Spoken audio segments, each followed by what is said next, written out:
Hey everybody, it's Miss Angie. I'm here from Virtual Land in our virtual classroom. So I thought I'd bring you art class today. I'm coming to you from our little library here at home.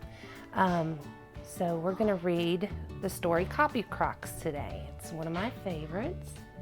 And it's one of my kids' favorites too.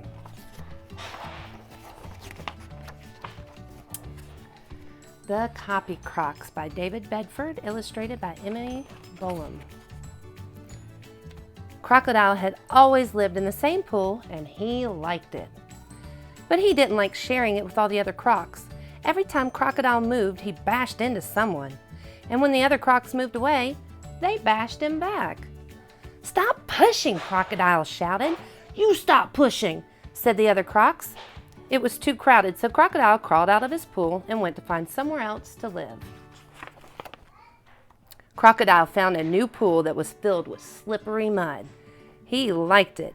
He really enjoyed sliding and rolling about. But when the other Crocs saw what Crocodile was doing, they started sliding and rolling about too. "Stop copying me," shouted Crocodile. But the Crocs said, "We can't slide and roll if we want to. It's not your pool." Crocodile was so angry that he jumped out of his muddy pool and ran away. Crocodile found a place by the river and stretched out in the sunshine. He liked sunbathing, but when he fell asleep, Crocodile found a floating log. Oops. The other Crocs came and sunbathed too. It was so crowded that Crocodile could hardly move. He was furious. "Leave me alone," he shouted. Then he slipped into the cold river and swam away. Crocodile found a floating log. He climbed on top of it and kicked his feet and glided down the river. He liked watching the frogs and birds, and he liked being on his own. But then he heard a splashing sound and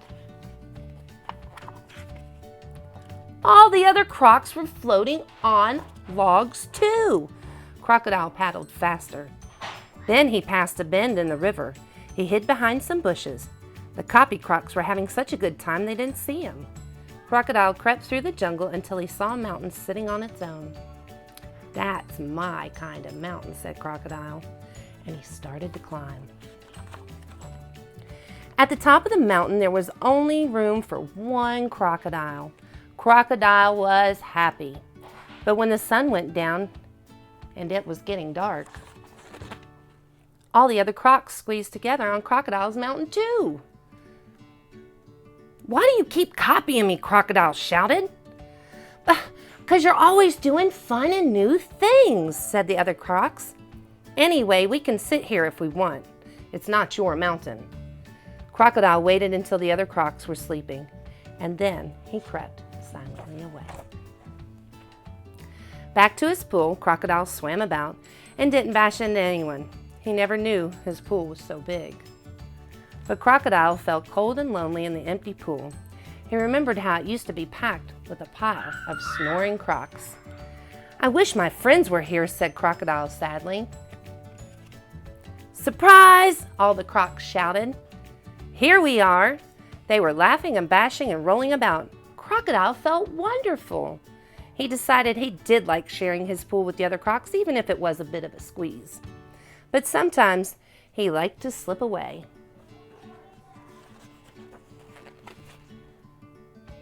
And do something on his own before his friends found out. And joined in too.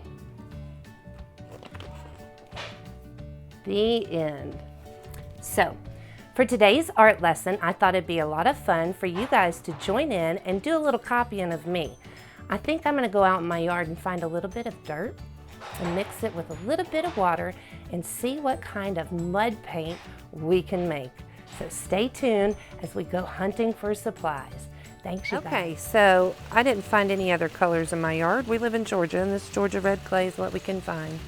So we got 1 scoop of Georgia red clay, 1 small cup of water, a sheet of white copy paper, and if you have scrap junk mail laying around, ask Mom and Dad if you could use the back of it. I found a stick and a popsicle stick, and then if you have them, paintbrushes are always nice too, but you don't have to have those. So what I'm thinking here is we're going to take one little scoop of, bear with me as I try to film this very first tutorial of mine. Let me see my hand, and there we go. I can grab my spoon. So, spoon into the water, and then off to the side of your mud here. You can kind of mush it, mash it. We are playing mud pie maker, okay? So as you mush, mash, mix, you're going to start to get a more smooth texture. Remember, we talk about textures all the time in art class, how things look and feel to the touch. So we went from kind of grainy and lumpy and dry to we're getting kind of pancake smooth here, right? So I'm going to get just a little bit more water so I can have really nice lump-free material to work with. Another scoop of water. I hope I didn't put too much. A little bit goes a long way, folks. So we're going to mix, mix, mix. The thicker areas that you use are going to always come out a little bit darker. The thinner material, the more watery it is, it's going to come out lighter colored. So I think I have everything mixed. Let's see how a paintbrush goes. So we're going to dip in that thick slurry stuff and then go dip in that little light stuff. I'm going to take it over to the paper and I'm going to paint a word for you guys. Oh, I got my own paints. Looky there. Thank you, Mother Nature. Oh, remember, always dip and get more. Paintbrush.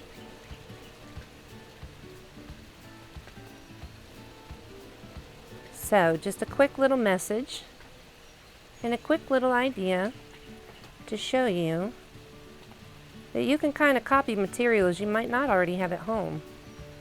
But you have dirt and you have water because it's raining right now.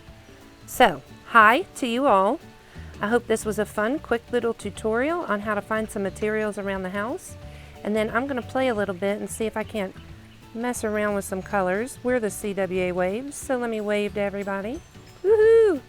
Go Clearwater Academy. We've gone virtual and we are loving it. And I have some amazing students and families that are just jumping in and taking heed. So, hi to my Clearwater Academy family. This has been my lower school installment of creative expression today. I hope you all had fun, and I'm going to dip my fingers in and see how finger painting feels with this. So, as I say goodbye, I wish you all well. I can't wait to see you all again, and I hope you enjoyed Miss Angie's first video from her home here at what we like to call Frog Hollow. Goodbye, everybody.